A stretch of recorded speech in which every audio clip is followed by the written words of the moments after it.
আমরা অনেকেই ভাবি ইসলামে সওয়াব ইনকাম করা বুঝি অনেক কঠিন কাজ।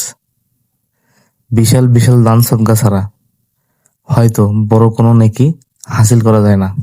কিন্তু জানেন কি, আমাদের প্রিয় নবী হযরত মুহাম্মদ সাল্লাল্লাহু আলাইহি সাল্লাম বলেছেন, তোমার ভাইয়ের মুখের দিকে তাকিয়ে তোমার একটু মুচকি হাসিও একটি সদকা।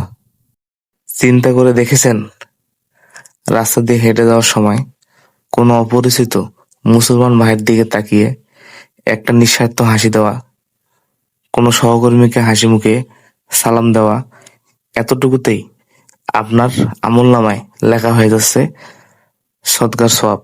হাসি শুধু আপনার উপর অন্যের মন ভালো করে না, আপনার নিজের মনের চাপও কমিয়ে দেয়।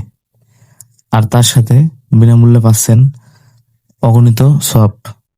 দিন শেষে ঘুমোতে যাওয়ার আগে সবাইকে মাফ করে দিন, আর মুচকি হেসে নতুন একটা সুন্দর সকালের অপেক্ষা করুন।